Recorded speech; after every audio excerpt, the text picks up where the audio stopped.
নমস্কার। শুরু হচ্ছে এখন ভূত দক্ষিণের নতুন গল্প, সৌরদীপা ঘোষের লেখা বিটু।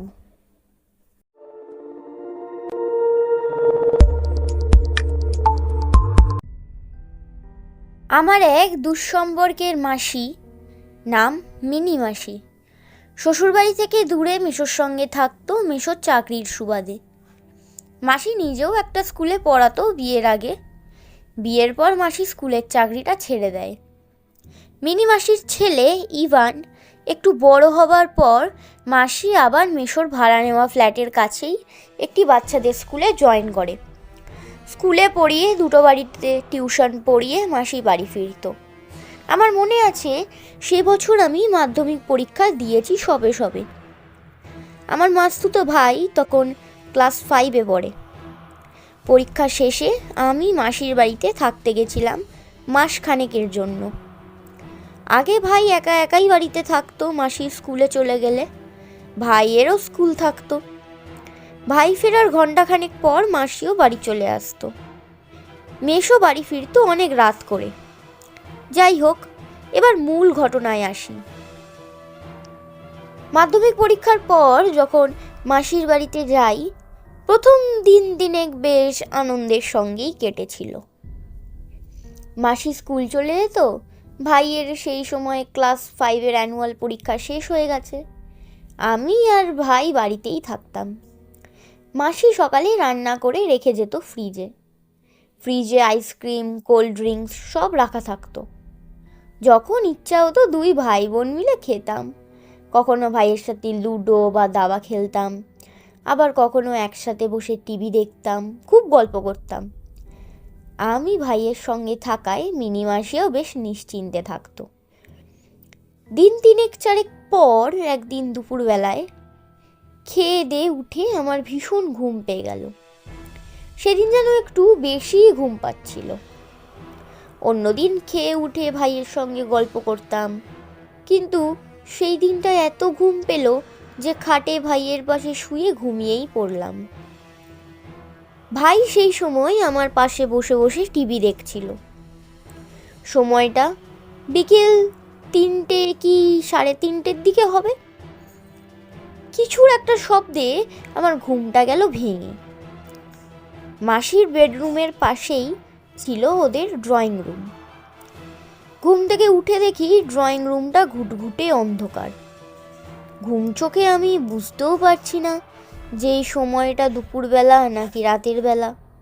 ইভু ইভু বলে বার 2-1 ডাক দিলাম, কিন্তু সাড়া পেলাম না। শোয়া অবস্থাতেই মাথার দিকটায় ঘাড় উঁচু করে দেখি টিভিতে কার্টুন চলছে ক্ষীণ শব্দে, কিন্তু ঘরে কোথাও ইভান নেই। ভাবলাম হয়তো ওয়াশরুমে গেছে। তারপর হঠাৎ করেই খেয়াল পড়লো ইভু তো ওয়াশরুমের দরজার ছিটকিনিতে হাত পায় না। ও একা যাবে না কখনোই। ওয়াশরুমে যেতে হলে আমাকে ডাক দেবেই। ব্যাস, সঙ্গে সঙ্গে ঘুম চটকে গেল। একটা অদ্ভুত রকম চিন্তায় গাটা শিহরিত হয়ে উঠল। সঙ্গে সঙ্গে খাট থেকে নেমে ড্রয়িং রুমে গেলাম। কি অন্ধকার রুমটা! দেখলাম রুমের জানলার সব পর্দাগুলো টেনে দেওয়া আর জানলাগুলোও বন্ধ। কিন্তু আমার স্পষ্ট মনে আছে ঘুমোতে যাওয়ার আগে আমি বন্ধ করিনি কোনো জানলা। তখনই চোখ পড়ল কোণার দিকে জানলাটায়। ওই তো ইভু দাঁড়িয়ে রয়েছে বাইরের দিকে মুখ করে, অর্থাৎ আমি ওর পেছন দিকটা দেখতে পাচ্ছি। জানলার পর্দা হালকা ফাঁকা করে ভাই সেখানে দাঁড়িয়ে আছে। আমিও একটু হেসে এগিয়ে গেলাম ওর দিকে। বললাম, ওরে দুষ্টু ছেলে, কখন থেকে ডাকছি আর তুই এখানে দাঁড়িয়ে? মুখে যাই বলি না কেন, আমার না একটা অদ্ভুত রকমের অনুভূতি হচ্ছিল। গা ছমছম করছিল কেমন। মনে মনে ভাবলাম ফাঁকা ফ্ল্যাটে আছি বলে হয়তো এরকম অনুভূতি হচ্ছে। আর ইভু যথেষ্ট ছোট। যাই হোক, ইভুর পেছনে দাঁড়িয়েও দুবার ওর নাম ধরে ডাক দিলাম। ও কিন্তু কোনো সাড়া শব্দ দিল না, একইভাবে ঠায় দাঁড়িয়ে রইল। এবার ওর ডান কাঁধে হাত রেখে সামান্য একটু ঝাঁকুনি দিতেই আমার যে অভিজ্ঞতা হয়েছিল তা আমি কোনোদিনই ভুলব না। ইভু পেছন ঘুরে তাকাতেই দেখলাম ওর চোখের মনি দুটো সম্পূর্ণরূপে সাদা এবং ঠিক একটা মরা মাছের মতো একদম স্থির ওর দৃষ্টি। আমি বাবা গো বলে চিৎকার করে ছিটকে গিয়ে পড়লাম মেঝেতে। চমকের তখন তো সবেমাত্র শুরু। হঠাৎ শুনলাম পেছনে ইভুর গলা, দিদি ভাই আমি ওয়াশরুমে যাব, দরজাটা খুলে দাও।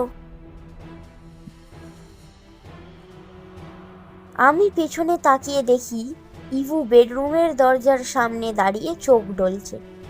এইবার ধীরে ধীরে সামনের দিকে তাকিয়ে দেখলাম সেই বাচ্চাটা তখনও একইভাবে দাঁড়িয়ে রয়েছে, ওর দৃষ্টি ইভুর দিকে। ভাই ছোট তো, তাই ও হয়তো কিছুই খেয়াল করেনি। আমি আর কোনো কিছু না ভেবে এক ছুটে ইভুর কাছে পৌঁছে গেলাম, আর তারপর ওকে ছো মেরে সঙ্গে নিয়ে বেডরুমে ঢুকে দরজাটা বন্ধ করে দিলাম এক ধাক্কায়। কপালে হাত দিয়ে বুঝলাম যে আমি ঘামছি দরদর করে। মনে হলো বাইরে থেকে কেউ যেন বার দুয়েক দরজা ধাক্কা দিল। ইভুকে কোলের মধ্যে শক্ত করে জড়িয়ে নিয়ে বিছানায় বসে রইলাম। বেচারা বারবার টয়লেট যেতে চাইছিল, দরজা খুলে বেরোনোর জন্য কান্নাকাটি করছিল, কিন্তু ওকে আমি বেরোতে দিইনি কিছুতেই। বিকেল 4:30 দিকে বাইরের দরজায় বেল বাজলো। বুঝলাম মাসি এসেছে, কিন্তু দরজা খুলতে যাওয়া মানে ড্রয়িং রুম পেরিয়ে যেতে হবে। সাহসের ওপর ভর করে নেমে এলাম বিছানা ছেড়ে। ইভুকে ওই ঘরে বসিয়েই এক ছুটে গিয়ে বাইরের দরজা খুলে দিলাম। দেখলাম মাসি দাঁড়িয়ে রয়েছে হাসি মুখে। মিনিমাসি ঢুকতে ঢুকতে বলল, কি রে, কখন থেকে বেল বাজাচ্ছি, ঘুমিয়ে পড়েছিস নাকি? আমি কিছুই বলে উঠতে পারলাম না মাসিকে। সম্পূর্ণ চেপে গেলাম বিষয়টা। জানি না কেন কিছু বলতে পারলাম না। হয়তোবা আমার কথা কেউ বিশ্বাস করবে না ভেবেই বলিনি। যাই হোক, সেদিন মেশো একটু রাত করেই বাড়ি ফিরেছিল। ফেরার পর থেকেই দেখছিলাম মেশোর মুখটা বেশ থমথমে। খেতে বসেও বিশেষ কথা বলল না। রাত 12টা নাগাদ আমি ওয়াশরুমে যাচ্ছিলাম। প্রসঙ্গত বলে রাখি, আমি আর ভাই মাসিদের বড় বেডরুমটায় ঘুমোতাম, আর পাশের ছোট বেডরুমে মাসি আর মেশো ঘুমোতো। সেদিন ওয়াশরুমে যেতেও আমার একটু ভয় ভয় করছিল, কারণ একটা ওয়াশরুম ড্রয়িং রুমে আর অপরটা মাসির বেডরুমের সাথে অ্যাটাচড। অত রাত্রে মাসিদের নক করতেও ইচ্ছা করছিল না, আবার ড্রয়িং রুমে একা একা যেতেও সেদিন খুব ভয় করছিল। কিন্তু প্রকৃতির ডাকে সাড়া না দিয়ে মানুষের কোনো উপায় থাকে না, তেমনি আমারও কোনো উপায় ছিল না। বাধ্য হয়েই মাসির ঘরে যাচ্ছিলাম। ওদের ঘরের দরজাটা ভেজানো ছিল।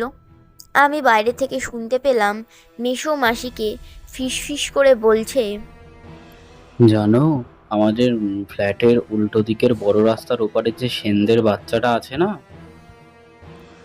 ওই যে যার সাথে ইভু ছোটবেলায় পার্কে গিয়ে খেলতো, ওই বাচ্চাটা আজকে পুকুরে জলে ডুবে মারা গেছে।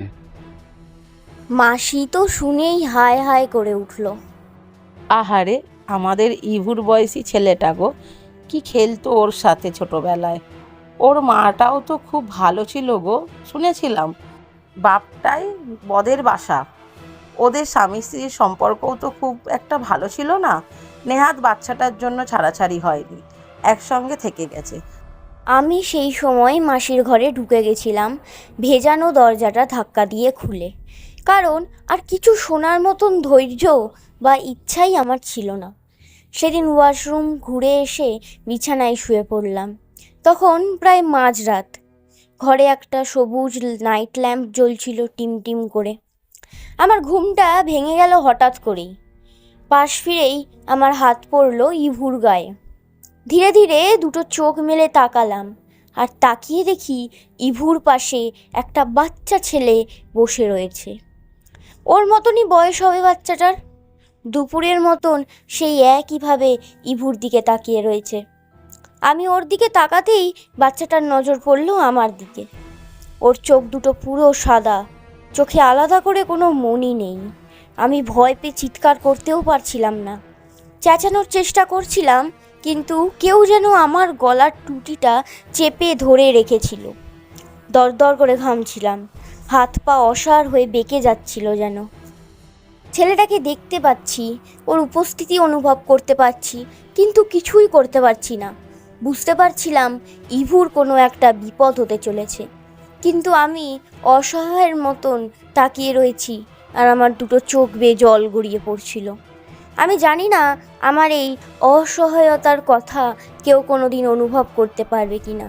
এরপর দেখলাম ইভু উঠে বসলো খাটের ওপর। বাচ্চাটার মুখে তখন একটা ক্রূর হাসি। ও খাট ছেড়ে উঠে পড়ল। তারপর ধীরে ধীরে দেখলাম বাচ্চাটা ঘর ছেড়ে বেরিয়ে যাচ্ছে, আর ওকে অনুসরণ করে ইভুও ঘর ছেড়ে বেরিয়ে যাচ্ছে। আমার নিজেকে খুব অসহায় মনে হচ্ছিল সেই সময়। দুটো চোখ দিয়ে জল গড়িয়ে পড়ছিল, কিন্তু কিচ্ছু করতে পারছিলাম না। ইভুকে আটকাতেও পারছিলাম না। ও কেমন মন্ত্রমুগ্ধের মতন ছেলেটার পিছন পিছন ঘর ছেড়ে বেরিয়ে গেল বাইরে। মাত্র কয়েক মিনিটের মধ্যে আমার হাত পা ছেড়ে গেল। আমি দৌড়ে উঠে ঘর ছেড়ে বেরিয়ে ড্রয়িং রুমে যাই। সেখানে গিয়ে দেখি ওয়াশরুমের দরজাটা খোলা, কিন্তু ইভু তো দরজা খুলতে পারে না নিজে থেকে। সুইচ বোর্ড হাতড়ে হাতড়ে আলোটা জ্বালাই। তারপর যা দেখি তা দেখার জন্য বিন্দু মাত্র প্রস্তুত ছিলাম না।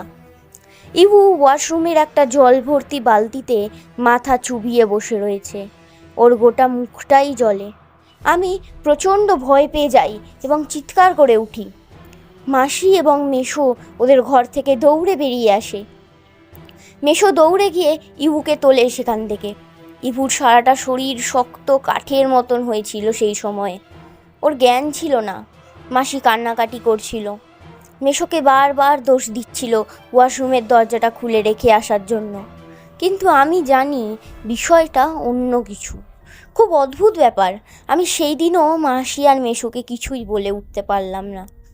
কেউ যেন আমাকে বাধা দিচ্ছিল, আর আমিও সেই বাধা উপেক্ষা করে কিছুই বলে উঠতে পারছিলাম না। পরের দিন সকালবেলা ইভুর ধুম জ্বরে গা যেন পুড়ে যাচ্ছিল। তখনও ওর জ্ঞান ফেরেনি। মেশো ফোন করে ডাক্তার ডাকেন। ডাক্তার এসে ওকে প্রাথমিক চিকিৎসা করার পর কয়েকটা ওষুধ দিয়ে যান।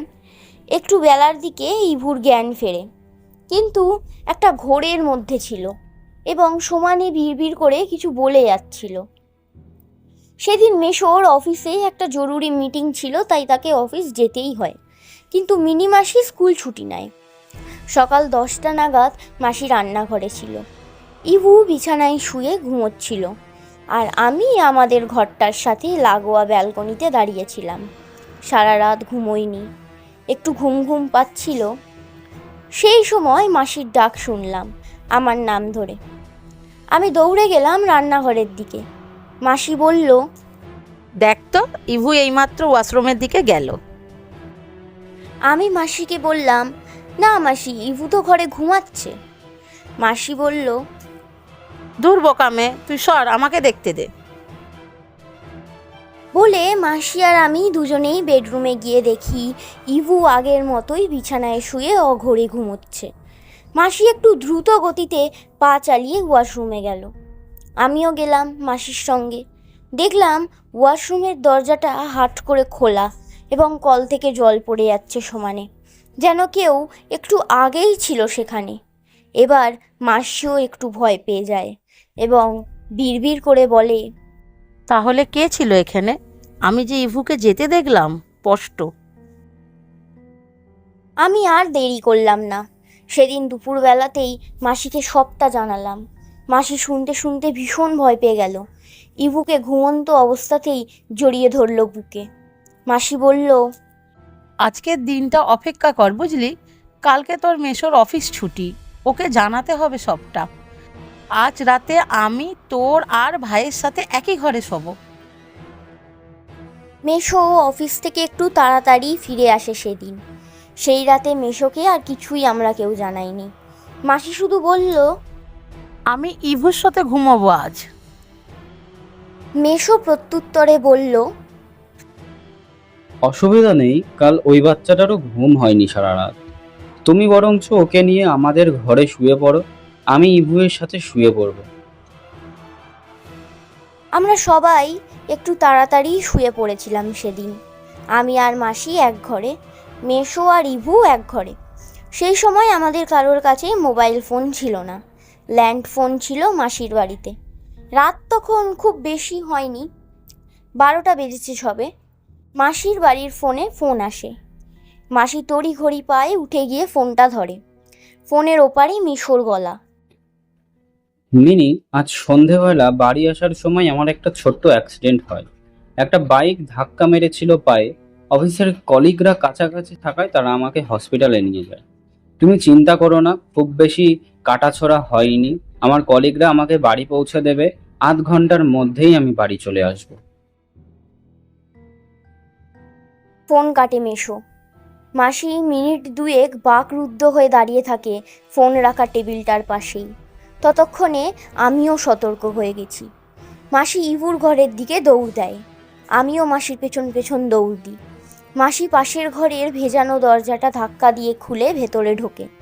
আমিও মাসির সঙ্গে সঙ্গে ঘরে ঢুকি। আগের দিনের মতন আজকেও ঘরে সবুজ রঙের রাতবাতিটা জ্বলছিল। সেই আলোতে আমরা যা দেখি তাতে আমাদের আত্মারাম খাঁচা ছাড়া হয়ে যাবার উপক্রম হয়। ইভু ঘুমোচ্ছে আর ওর পাশে বসে রয়েছে সেই বাচ্চাটা। ছেলেটার চোখে আলাদা করে কোনো মনি নেই। সাদা ফ্যাকাশে দুটো চোখ, মরা মাছের মতন স্থির। মুখে সেই শুকনো কুড়ো হাসিটা লেগে রয়েছে। মাসির মুখ থেকে অস্ফুটে একটা নাম বেরিয়ে আসে, বিটু। আমি কিছুই বুঝতে পারিনি তখনও। মাসি আর আমি দুজনেই ছুটে যাই ইভুর কাছে। ইভুর শরীর তখন বরফের মতন ঠান্ডা। মাসি ইভুর হাত ধরে টানাটানি করতে থাকে, কিন্তু ওর শরীরের ওজন তখন কয়েক গুণ বেড়ে গেছে। কেউ যেন চায় না মাসি ওকে সেখান থেকে সরিয়ে নিয়ে যাক। আমরা দুজনে মিলে চেষ্টা করেও ইভুকে কোলে তুলতে পারছিলাম না। গোটা ঘরটার হাওয়া অদ্ভুত রকমের ভারী হয়ে উঠেছে। মাসি সেই সময় বুদ্ধি করে গায়ত্রী মন্ত্র জপ করতে শুরু করলো জোরে জোরে। মিনিট পাঁচেকের মধ্যেই ঘরের পরিবেশ নর্মাল হয়ে যায়। ইভুকে কোলে তুলে নিয়ে মাসি আমার হাতটা ধরে শক্ত করে, আর তারপর আমরা তিনজন মিলে ফ্ল্যাট ছেড়ে বেরিয়ে আসি। উল্টো দিকের ফ্ল্যাটে একটা নন বেঙ্গলি পরিবার থাকতো। সেই দিন বোধহয় তারাও বাড়িতে ছিল না, অর্থাৎ মাসিদের পুরো ফ্লোরটাই ফাঁকা ছিল। মাসি ইভুকে কোলে নিয়ে বাইরের সিঁড়িটার ওপর ধপ করে বসে পড়ে, আর আমি তখন ওদের পাশে দাঁড়িয়ে থকথক করে কাঁপছিলাম। কিছুক্ষণের মধ্যেই মেশো ফিরে আসে। প্রথমে মাসি ভেতরে যেতে চাইছিল না, কিন্তু মেশোর সেদিন একটা অ্যাক্সিডেন্ট হয়েছিল, সেই কারণে আমরা চারজন ভেতরে ঢুকি। আমার খুব মনে আছে সেই দিন সারাটা রাত মাসি ইভুকে কোলে নিয়ে ঠাকুরের নাম করে গেছিল। আমরা চারজন একসাথে এক ঘরে শুয়েছিলাম সেদিন।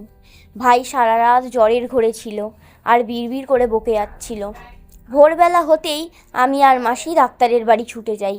ডাক্তারবাবু অত সকালে দুজন মহিলাকে ওইভাবে বিধ্বস্ত অবস্থায় যেতে দেখে আমাদের সঙ্গে আসতে রাজি হয়ে যায়।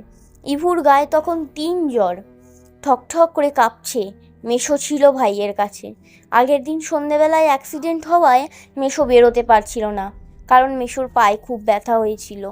আমরা ফেরার পর দেখি মেশো ভাইকে কিছুতেই ধরে রাখতে পারছে না। ও ফ্ল্যাট ছেড়ে বেরিয়ে যেতে চাইছে। ইভু বারবার বাইরের দরজার দিকে আঙুল দিয়ে কি যেন দেখাচ্ছিল, সেই দিকে যেতে চাইছিল। আমরা অতজন মানুষ মিলে ওইটুকু বাচ্চার সঙ্গে গায়ের জোরে পেরে উঠছিলাম না, তাও যে কিনা অতটা অসুস্থ। যাই হোক, ডাক্তার ইভুকে একটা ঘুমের ইঞ্জেকশন দেয় আর একটু বেলার দিকে নার্সিংহোমে নিয়ে যেতে বলে। ভাইয়ের প্রাণ নিয়ে রীতিমতো টানাটানি পড়ে যায়। আমরা সেদিন ভাইকে নিয়ে যাই নার্সিংহোমে।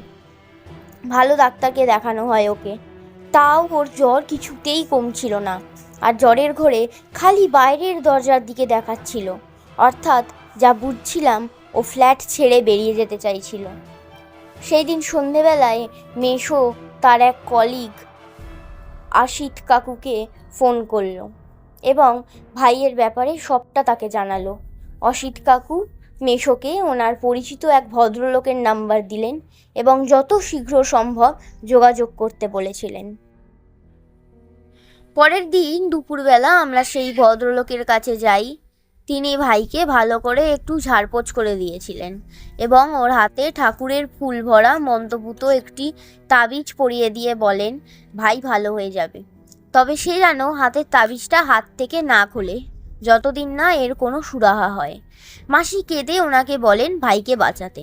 এই ভদ্রলোক মাসিকে জিজ্ঞেস করলেন, ইভুর কোনো কাছের কি কেউ এর মধ্যে মারা গেছে? তার কোনো জিনিস যদি আপনাদের কাছে থাকে তবে তা ইমিডিয়েটলি ফেলে দিতে বাড়ি থেকে দেবেন। ইভুর সংস্পর্শে যেন সেই জিনিস না থাকে। পুকুরের জলে ফেলে দেবেন সেই জিনিস, আর ফিরে আসার সময় পিছনে ঘুরে দেখবেন না। তখন মাসির মাথায় আসে সেন বাড়ির বাচ্চাটার কথা, যে ওদের ফ্ল্যাটের সামনের রাস্তার উল্টো দিকের বাড়িতেই থাকতো। ছেলেটার নাম ছিল বিটু। ইভু এবং বিটু আর একটু ছোট বয়সে একসাথে খেলা করত। তখন একে অপরের খেলনা নিয়ে ওরা খেলতো। বিটুর পরিবারে ওর বাবা মায়ের মধ্যে অনেক অশান্তি হতো। একদিন দুপুরবেলা বিটু বাড়ি থেকে বেরিয়ে যায়। তারপর কাছেই একটা পুকুর থেকে ওর ডেড বডি উদ্ধার হয় সেই দিন রাতের বেলায়। আসলে বিটুর কোনো খেলার সঙ্গী ছিল না। বাবা মায়ের ঝামেলার ফলে ওর জীবনটা অতিষ্ঠ হয়ে উঠেছিল। যাই হোক, সেই ভদ্রলোকের কাছ থেকে বাড়ি ফিরে সেদিন রাতেই মাসি আর মেসো সারা ফ্ল্যাট তন্ন তন্ন করে বিটুর একটা খেলনা খুঁজে পায় বড় বেডরুমে থাকা টেবিলের ডয়ারে। সেদিন রাতের বেলায় ওরা দুজন গিয়ে ওই খেলনা জলে ফেলে দিয়ে আসে। খেলনাটা জলে ফেলে আসার সময় নাকি ওরা দুজনেই একটা বাচ্চা ছেলের কান্নার আওয়াজ শুনতে পেয়েছিল, কিন্তু পিছনে ফিরে আর তাকায়নি মিনি মাসি আর মেসো। সেদিন রাতেই সবাইকে চমকে দিয়ে সম্পূর্ণ সুস্থ হয়ে যায় ইভান। ওর জ্বর কমে যায় একদম। পরের দিন সকাল থেকেই ভাই আমার ছুটোছুটি করে খেলতে শুরু করে। এরপরে আমি আরও দিন সাতেক ছিলাম ওদের ফ্ল্যাটে। কদিন পর মাসি বড় করে সত্যনারায়ণ পুজো করিয়েছিল সেখানে। পরে মেসো নিজের ফ্ল্যাট কিনে নেয় এবং অন্যত্র শিফট করে যায় ইভুরা। কদিন আগেও মিনি মাসির সঙ্গে কথা হচ্ছিল ফোনে। ইভুও এখন অনেক বড় হয়ে গেছে, ওর হয়তো এত কিছু আর মনেও নেই। সেদিন জিজ্ঞাসা করলাম মাসিকে, বিটুর সঙ্গে কি হয়েছিল, পরে কি কিছু জানা গিয়েছিল? মাসি বলল, ক্লাস 5-এর এতটুকু একটা বাচ্চা আত্মহত্যা করেছিল বলে আমার বিশ্বাস হয় না রে। হয় দুর্ঘটনা, নয়তো কেউ ওকে মেরে ফেলেছিল। বিট্টুর মাও তো বছর 2 পর ছেলেটার শোকেই মারা গেল। শুনেছি ওর শয়তান বাপটা আবার বিয়ে করেছিল। হায় রে মানুষ, সত্যি বিট্টুটা বড় অভাগা ছিল। একটা দীর্ঘশ্বাস ফেলে মিনি মাসি কেটে দেয় ফোন। এবারে আমিও ফোনটা রেখে দিই গভীর একটা দীর্ঘশ্বাস ফেলে। আপনাদের যদি আমাদের এই গল্পটি ভালো লেগে থাকে তাহলে অবশ্যই লাইক করুন আমাদের গল্পটিকে এবং সাবস্ক্রাইব করুন আমাদের চ্যানেলকে আরও নতুন নতুন গল্প পাওয়ার জন্যে। এছাড়াও যদি আপনাদের কাছে কোনো অলৌকিক বা ভৌতিক কোনো ঘটনা থাকে যেটা আপনাদের বা আপনাদের পরিচিত কারোর সাথে ঘটেছিল, তাহলে আপনারা ডেসক্রিপশানে থাকা নাম্বারে হোয়াটসঅ্যাপ করে ভয়েস করুন। নমস্কার।